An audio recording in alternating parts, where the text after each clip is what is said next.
Welcome class first year to your next topic of physics. और class कल हमने simple and compound microscope के topics complete किए और उससे रिलेटेड एग्जांपल करना हम भूल गए हैं। सो आज today I have decided to do this example first. So example 10.1 देखिए। A microscope has an objective lens of 10 millimeter in focal length. Microscope जिसका ऑब्जेक्टिव लेंस दिया गया है आपको 10 मिलीमीटर फोकल लेंथ का, एंड एन आई पीस की focal length भी आपको दी गई है।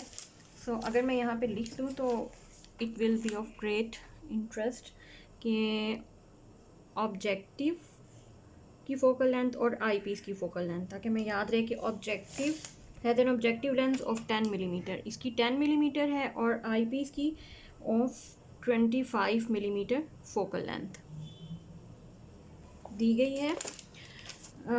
What is the distance between the lenses? Distance between the lenses, वो डिस्टेंस जो है अगर मैं डी से डिनोट करूँ वो इन दोनों के Q प्लस P के बराबर होगा। Distance of the object from the lens and distance of the image from the lens, दोनों के सम के बराबर होगा। What is the distance between the lenses and it's magnification M क्या होगी? एक ये फार्मूला हमने यूज़ करना है, दूसरा है M1 M2। एक ये फार्मूला हमने इस्तेमाल करना है। If the object is in sharp focus when it is 10.5 millimetre from the objective, जबकि ऑब्जेक्ट का डिस्टेंस आपको दिया गया है, P की वैल्यू दी गई है कि ये 10.5 मिलीमीटर के फासले पर ऑब्जेक्टिव से मौजूद है। तो सबसे पहले अगर हम ऑब्जेक्टिव लेंस को कंसीडर करें तो उसके लिए हम ये लेंसेज फार्मूला लगाएंगे 1/10.5 मिलीमीटर प्लस क्यू हमें नहीं पता ऑब्जेक्टिव के लिए, क्यू कौन सा बनेगा वो हम फाइंड करेंगे, लेकिन one good thing is that we know the value of F for O. Objective के लिए हमें एफ ओ की वैल्यू पता है और ये हमारे पास 10 मिलीमीटर के बराबर होगी। तो इसको हम सॉल्व कर लेंगे 1/Q 1/10 माइनस 1/10.5, इसको आप डायरेक्टली सॉल्व कर लें और Q की वैल्यू फाइंड कर लें, यहाँ से 210 मिलीमीटर आ जाएगी। उसके बाद अब हमें इसको, ये हमने एक बार ऑब्जेक्टिव लेंस के लिए कर लिया, अब हम इसको आई पीस के लिए करते हैं और Q के लिए करते हैं। तो उसके लिए हमारे पास आई पीस के लिए P की वैल्यू हमारे पास नहीं है, और आई पीस के लिए Q की वैल्यू, क्यों के लीस्ट डिस्टेंस और फाइनल इमेज हमारी least distance of distinct vision पे बनती है, तो ये हमारे पास 25 सेंटीमीटर होगा। तो अब 25 सेंटीमीटर को आपने मिलीमीटर में कन्वर्ट कर लेना है, वो बन जाएगा 250 मिलीमीटर, और एक साथ माइनस का इजाफा इसलिए होगा क्योंकि ये वर्चुअल इमेज होगी, और इसके साथ आ जाएगी focal length of the I piece, that is 25 millimeter. तो इसको हम सॉल्व करेंगे, यहाँ से 1/P, ये माइनस हो जाएगा प्लस हो जाएगा 1/25 प्लस 1/250, और यहाँ से रेसिप्रोकल लेके सारा कुछ करके P की वैल्यू हमारे पास आ जाएगी 22.7 मिलीमीटर।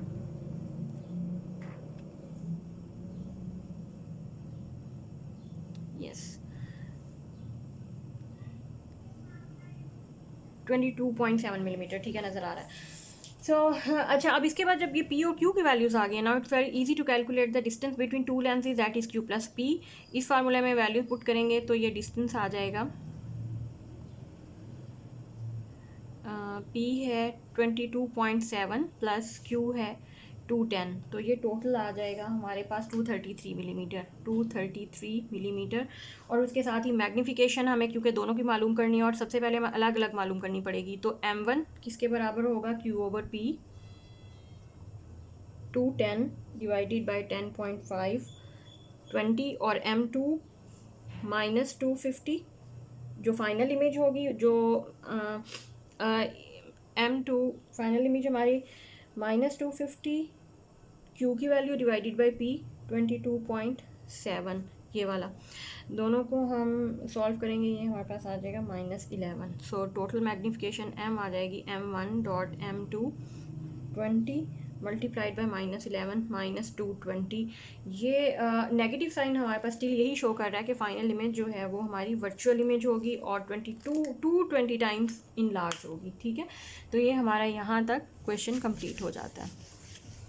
उसके बाद आज का जो हमारा मेन टॉपिक है बड़े वाला, वो है astronomical telescope, article number 10.5 astronomical telescope. इससे पहले टेलीस्कोप के बारे में आपने ये पढ़ा होगा कि जो दूर की चीज़ों को देखने के लिए कोई इंस्ट्रूमेंट इस्तेमाल होता है तो उसको हम टेलीस्कोप कहते हैं। तो टेलीस्कोप असल में वाकई यही चीज़ है, एक ऑप्टिकल डिवाइस है। हम उसको डिस्टेंट ऑब्जेक्ट जो बहुत दूर होते हैं, डिस्टेंट ऑब्जेक्ट, उनको देखने के लिए इस्तेमाल करते हैं। तो अब the image of a distant object view through telescope appears larger. हमें वो इमेज लार्ज क्यों बड़ा नज़र आता है? क्योंकि बहुत दूर से जो एंगल बनता है लेंस के साथ, ऑब्जेक्ट के साथ, वो एंगल भी बहुत बड़ा होता है। और ये हमने पहले पढ़ा था कि अगर कोई चीज़, कोई ऑब्जेक्ट लार्जर एंगल बनाएगी तो वो लार्ज नज़र आएगी।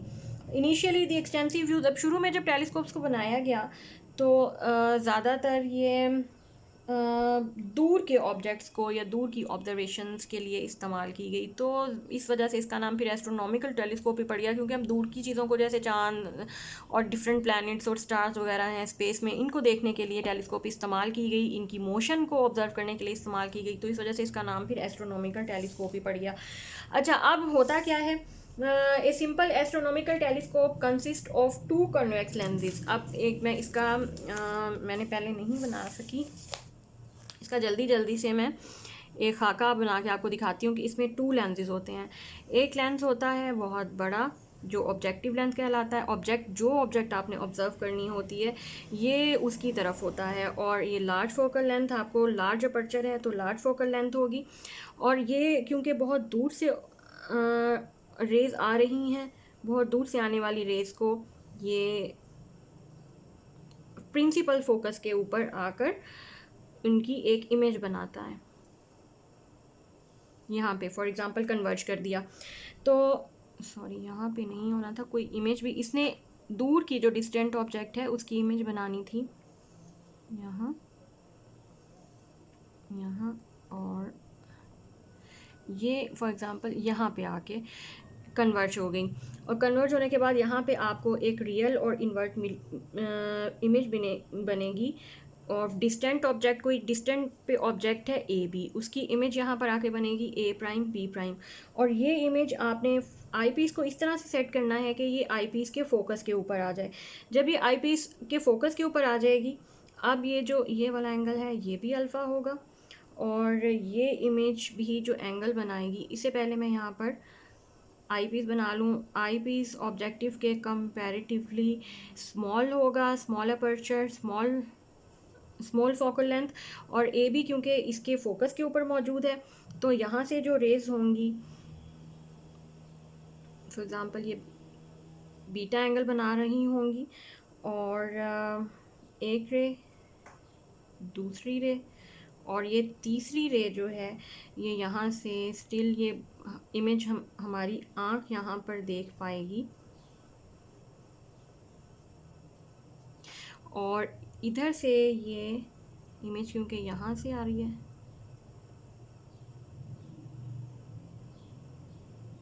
और इन रेस को हम एक्सटेंड करेंगे और ये दूर कहीं जाकर मीटअप करेंगी। बहुत दूर जाके हमें वेरी इन लार्ज, जब ये 3 रेज मीटअप करेंगी तो ये जो रियल ऑब्जेक्ट की यहाँ पे इमेज बनी हुई है a real image A prime B prime, इसका हमें बहुत इन लार्ज वर्चुअल और इन्वर्टेड इमेज मिलेगा एट इन्फिनिटी, जो हमारी आँख आई पीस के थ्रू देख सकेगी। तो ये मैंने इसकी ब्लॉक रे डायग्राम बना ली है। ये एक सेंटर ओ है, this is O prime alpha है, ये अल्फ़ा। अभी हम इसको मज़ीद दोबारा से डिस्कस करेंगे। ये इसकी वेवलेंथ है ऑब्जेक्टिव की, और ये वाली वेवलेंथ होगी एफ ओ आई पीस की। तो अब इसके बाद हम इसको दोबारा से स्टडी कर लेते हैं। The objective forms a real inverted and diminished image A prime B prime of a distant object AB. Distant object A B है, उससे बहुत ज़्यादा रेज आ रही होंगी. ऑब्जेक्टिव क्या करेगा, इसको फोकस कर देगा, इनकी इमेज बना देगा. A prime B prime real और इन्वर्टेड होगी और at the focus of eye piece होगी. सो अब आई पीस क्या करेगा, जब एक ऑब्जेक्ट उसके फोकस पे आ गया है तो ये आई पीस इसकी रियल, इसकी एक इमेज बनाएगा, वो वर्चुअल होगी. Virtual in large and inverted image ये दूर कहीं इन्फिनिटी पे बनाएगा. और एफ ऑब्जेक्टिव की जो फोकल लेंथ है वो एफ ओ होगी. और ये हमारी फिगर शो भी कर रही है.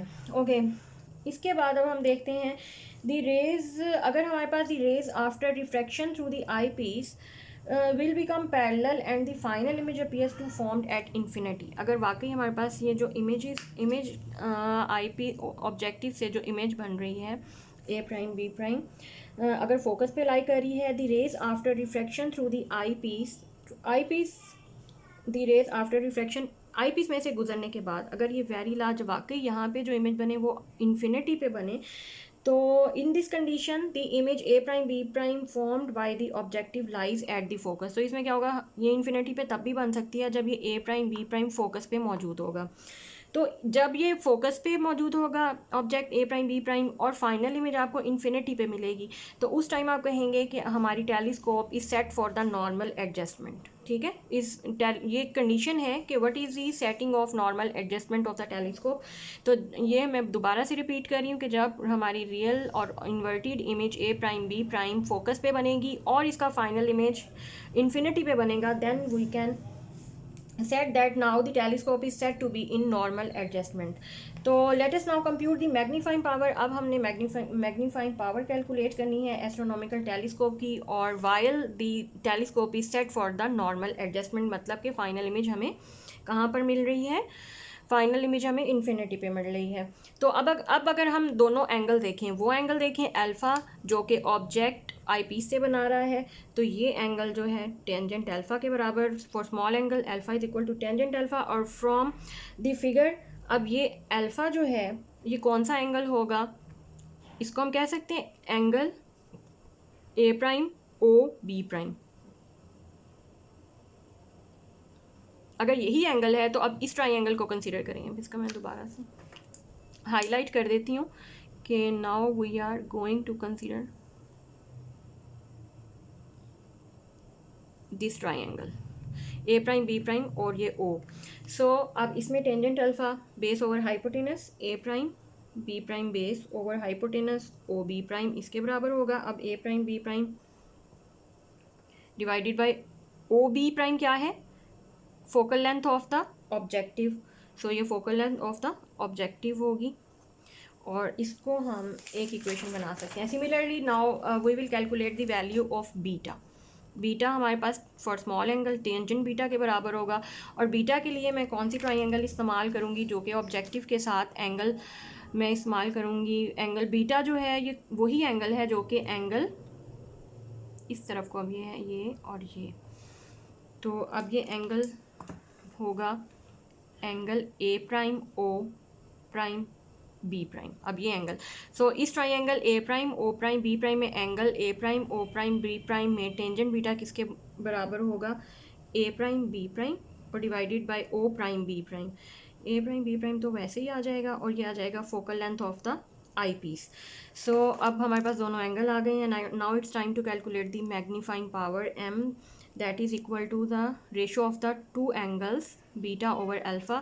सो बीटा की वैल्यू अगर मैं यहाँ पर पुट करूँ, बीटा की ऊपर मैंने कैलकुलेट की हुई है A prime B prime over F E divided by A prime B prime over F O. अब ये कैंसिल, तो ये हमारे पास आ जाएगा focal length of the objective ratio और to the focal length of the I piece. तो इसका मतलब है कि magnification power focal length of the objective और focal length of the I piece. So हम ये कह सकते हैं कि magnification power here is the ratio of the focal length of the objective and focal length of the I piece. और अगर हमें कहा जाए कि लेंथ मालूम करें टेलीस्कोप की for in case of normal adjustment, तो वो लेंथ क्या होगी, दोनों फोकल लेंथ का सम होगी. Total length of the telescope F और focal length of the objective plus focal length of the I piece. अब जो सबसे ज़्यादा मेन प्रॉब्लम लास्ट वाला वो ये था कि हमें चाहिए कि जो डिस्टेंट ऑब्जेक्ट से रेज आ रही हैं ये, और जो हमारा object A prime B prime जो इमेज बन रहा है ये बहुत क्लियर हो। तो ये उसी वक्त ही क्लियर हो सकता है जब जो डिस्टेंट ऑब्जेक्ट से रेज आ रही हैं ये बहुत ब्राइट और क्लियर हों और ऑब्जेक्टिव उसको वेरी एफिशिएंटली कैप्चर करे। तो इन ऑब्जेक्ट को इन रेस को बहुत एफिशिएंटली कैप्चर करने के लिए हमें जो ऑब्जेक्टिव है वो लार्ज अपर्चर और लार्ज फोकल लेंथ का चाहिए, क्योंकि देखिए जितना ज़्यादा लार्ज होगा अपर्चर इसका, जितनी ज़्यादा लार्ज इसकी फोकल लेंथ होगी उतनी ही ज़्यादा रेज ये इन्फिनिटी से या किसी भी डिस्टेंट ऑब्जेक्ट की ये कैप्चर कर सकेगा और उतनी ही क्लियर इमेज ये ए प्राइम बी प्राइम बना सकेगा और उतनी ही क्लियर फाइनल, अगर A prime B prime object clear है तो उतनी ही clear final image A prime B prime हमारे पास बन जाएगी। तो यही 10 एक good telescope has an objective, इसीलिए हमें एक अच्छी टेलीस्कोप बनाने के लिए ऑब्जेक्टिव लार्ज फोकल लेंथ का चाहिए और आई पीस हमें किसी स्मॉल फोकल लेंथ का चाहिए। तो this is the end of the story. तो ये आज का हमारा लेक्चर था। Stay tune to the next topic.